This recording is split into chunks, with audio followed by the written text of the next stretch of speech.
The song Supper's Ready is arguably the classic progressive song from the band Genesis, who are one of the biggest selling prog bands of all time. I remember years ago, before I befriended many of the guys in King Crimson, I remember seeing them. They tended to segue a bunch of tunes together. And I found it amazing that a band could do so many different types of music and do it well. When I joined Genesis, I said, maybe we could do something similar live where we could link something together, do something long form, seriously long form. And 2 weeks later, Supper's Ready was written.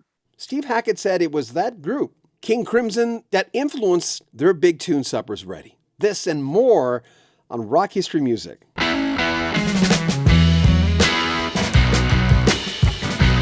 The band King Crimson is arguably the biggest prog rock band of all time. Now, I know prog rock fans, I know you're going to go, whoa, wait a second, it's this. Well, we know from this clip, they certainly influenced Steve Hackett, which in turn would have influenced the band Genesis, which he admits in this clip. Throughout the years, Robert Fripp, who's the lead guitarist of King Crimson, has had a lot of lineup changes. A few years ago, I talked to Bill Bruford, who left the band Yes to join King Crimson.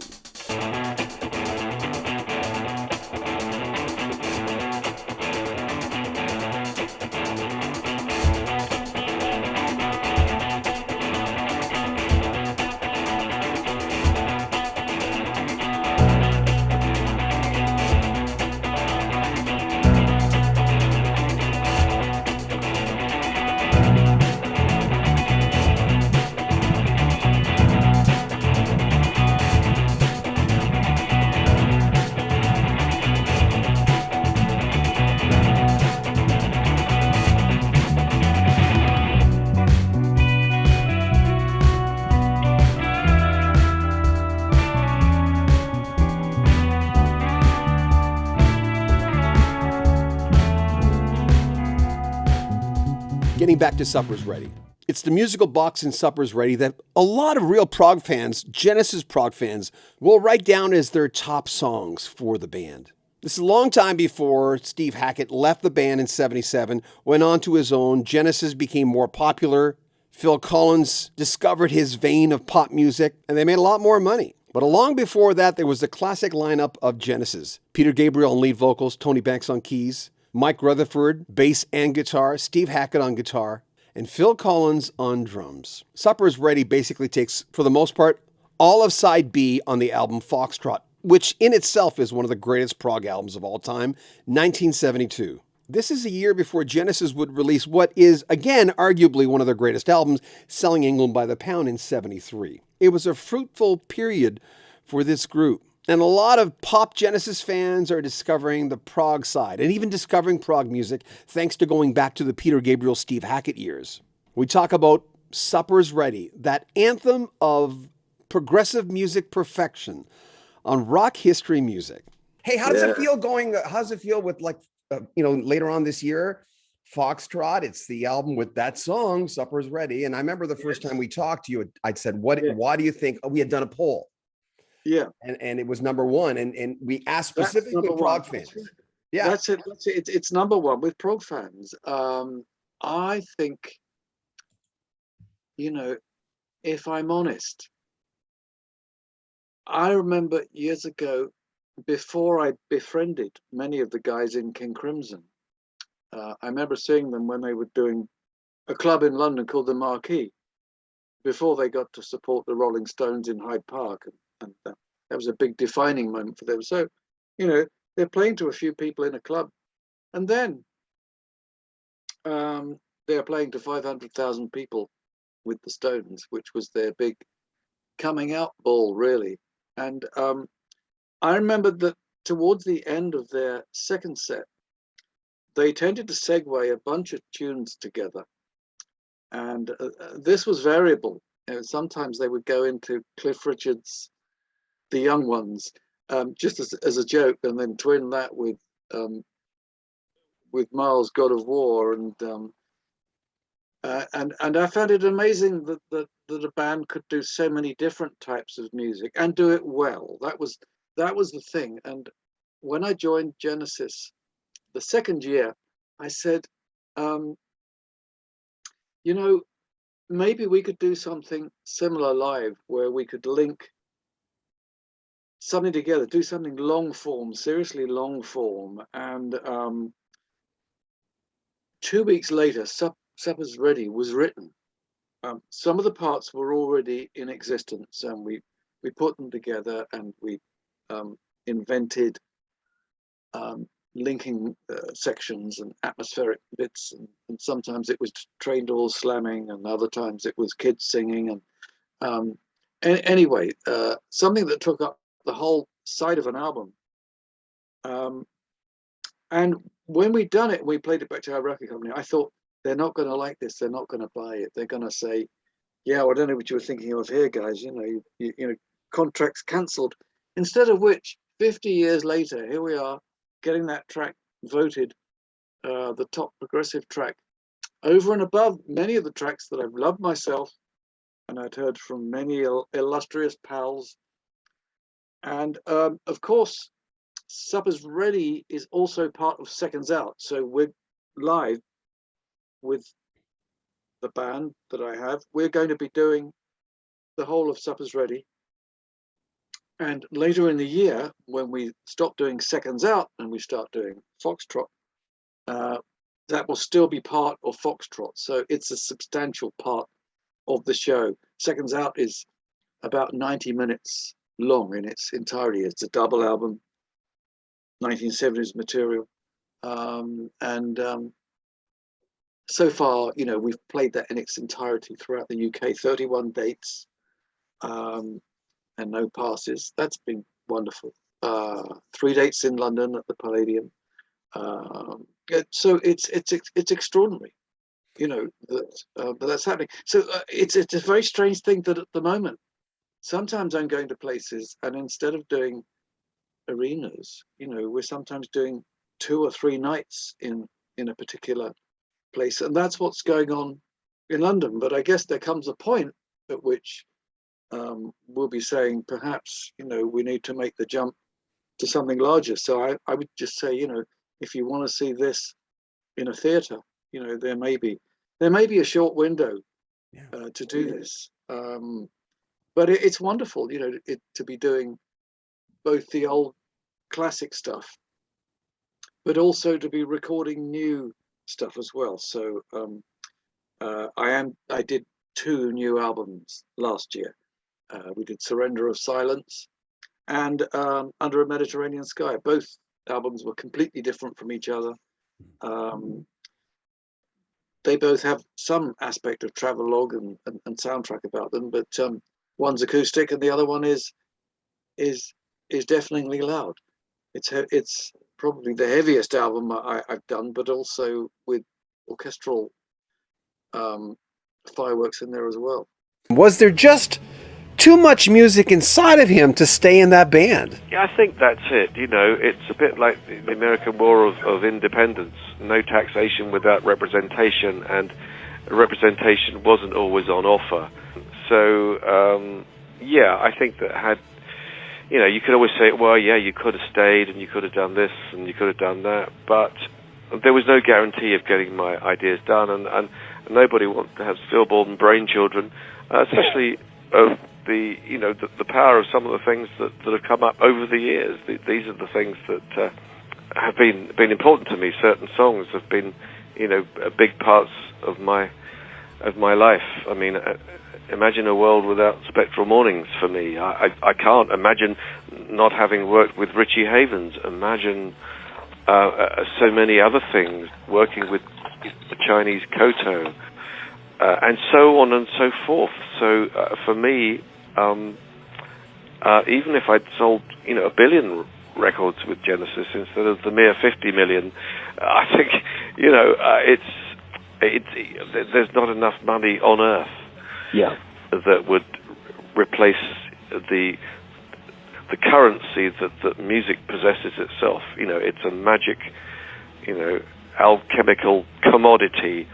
It can move mountains. It can heal people. It's the oxygen that I breathe. I believe in music. It's my way of doing what my father did. My father painted thousands of paintings. He was a hugely productive guy, and luckily I'm at a point in life where my wife Jo is hugely dedicated and loving, and an enormous creative force in her own right. And much of what we've done recently is the product of our travels, our journeys, our dreams, and our love for each other. In the beginning, Genesis was, and we're talking about their debut album, which came out March 28, 1969. Peter Gabriel on lead vocals, Tony Banks. He was a keyboard player, Anthony Phillips. As a guitarist, Mike Rutherford also played guitar, and John Silver on drums. This is before Phil Collins. You had said before that Anthony Phillips was like one of the true writers of the band in the beginning. Yes. Oh, yeah. Yeah. I think he was the main writer with the band and the main impetus behind them all working, very, very hard. And I think driving that team to do long practice sessions and everything. By the way, have you heard how Phil's doing, Phil Collins? Not for a few months. I haven't heard, so I don't know at this point. I think that those who are around Phil tend to protect him and tend to stonewall and won't always spill the beans. I'll hear more if it's via a friend, or I'll hear more. I can write to him, but I don't want to bother him. I know he's got problems. But I did write to him at one point when he was going through agonies with his ex and what have you. So yeah, we had a bit of a communication there, which is nice. Peter Gabriel and I have got a joint birthday coming up soon. That's so we right. normally talk round about birthday. We're one day apart, birthday, same year. I'll see how he's doing. I know he's had success with his album and tour. What do you think? Have you heard it? I've heard some of it. I haven't heard the whole thing yet. One of the best tunes, wherever you are. I mean, so the press release says you revisit some of the musical box 3 guitar parts on there. Yeah, the 3-part guitar harmony stuff that I did on Musical Box, the song Musical Box from Genesis 1971 from Nursery Cryme. When I met Brian May for the first time, he said that had been an influence on him, the guitar work on that track. There were 3 guitar solos on that track, and I realized that the last one, which was a 3-part harmony, I always thought he was Mr. Harmony Guitar, but then I was playing some of that tune with one of the guitars he invented, and I ended up swapping a Les Paul for a copy of Brian's guitar, the Red Special, because it's got one specific feature. It's got the ability to be able to put all of the pickups out of phase with each other. So if you put the neck pickup of the 3 out of phase with the others, you get this high harmonic thing that is very Brian, and it's the sort of thing that guitarists are chasing a lot, the elusive upper harmonic. So in the main I used that, but then I think I also used my Les Paul and my Fernandez, because that does things that I think of it as the Brian. The Brian doesn't do all of those things, but it does the other thing. It does that cry that works very, very well. So and then I was doing I did a sort of 3-part harmony guitar solo that sounded a little bit like me, and a little bit like me meets Brian, really, because having heard that I've been an influence, and here's me thinking, yes, we influence each other. That's how it works, and we work together on a couple of projects. immensely sweet, nice, self-effacing guy, but with steely determination. So I yes, that track that actually is probably my favorite track, because it was recorded early on, and I wasn't thinking about fitting it into the format that we have in the end, but it worked very well because of the sort of the evolved love song aspect of, because, you know, part of my autobiographical story, it's very important that, you know, my meeting Joe and the combining of forces there, it made a huge difference. Hi there. Always a pleasure, Steve. Okay, yes, you too. Hi, John. How are you? I'm fine. Listen, I know we've only got 30 minutes, but I'm going to cut to the chase. Sure. I am insanely. You know what? Your guitar playing always screws with my mind. All right. Okay. Look, this is amazing. I mean, listen, the old adage that, you know, you get older, you sit in the rocker, take it easy. That's not Steve Hackett. Like, man, where did this come from? You know, the circus and the night whale. Yeah. Well, where does any music come from? I don't know. It comes from the imagination. It comes from spirit. It comes from partnerships with the people who put this together. Joe, my wife, Roger, all the musicians.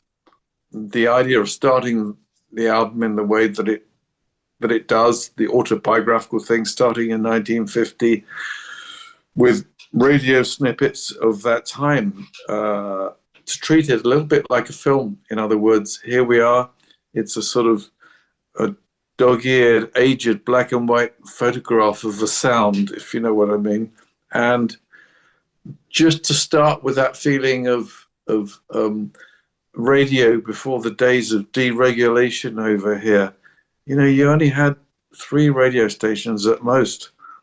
In America, of course, you know, we used to dream of what was possible there, but it was so tightly controlled. The world was in recovery from the war, and I think that so much of society was in recovery from those who wanted to control it, and this is why we had the Second World War, because of the way politicians conducted themselves at the time. But I digress. Enter the Ring. You know what I wrote? Yes. I wrote Yes meets Genesis meets Crosby, Stills and Nash. I like the ending. I like the circus thing. It segues really nicely into Get Me Out. Tell me about To Enter the Ring. Well, Enter the Ring, I wanted to capture you're quite right, a Genesis feel, 12-string guitar. And it was one of those sequences that we all used to use. And I had an idea that I could give it a Genesis flavor, but Crosby, Stills, interesting. I did all the vocal harmonies myself, first of all, but it sounded like a monochrome when you've got one person doing all the harmonies. Sometimes it can work. You can sound like a whole bunch of singers, and it can work very well. Other times, it needed to sound more sunny, I felt, and so I got Amanda to do harmonies with me on it, and it sounds like she's the dominant voice because she's an octave up, over and above my stuff. But yeah, Crosby, Stills, big fan. Big fan of all the harmony bands, as it happens. And you thought there was an aspect of Yes in there. I wasn't thinking of Yes, but I guess as soon as you get into time signatures, perhaps that's what happens. You know, the British school tended to be more time signature orientated. Get Me Out, that's my favorite guitar solo on the whole album. It just spoke to me. I love that song. Right. Let me. I'm just going to look up this one here because, Get Me Out. You like that one? Yeah. That's there's more There's more shredding going on there. Get Me Out. It's a kind of dance of death. It's the album, in some ways, the album at its most circusy, but there's sort of the grotesque aspect of the circus, an imagined nightmare circus.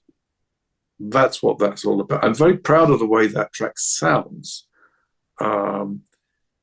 It sounds like an enormous guitar at the beginning and on the riff, but it's actually it's heavily tracked, both with guitars and with keyboards.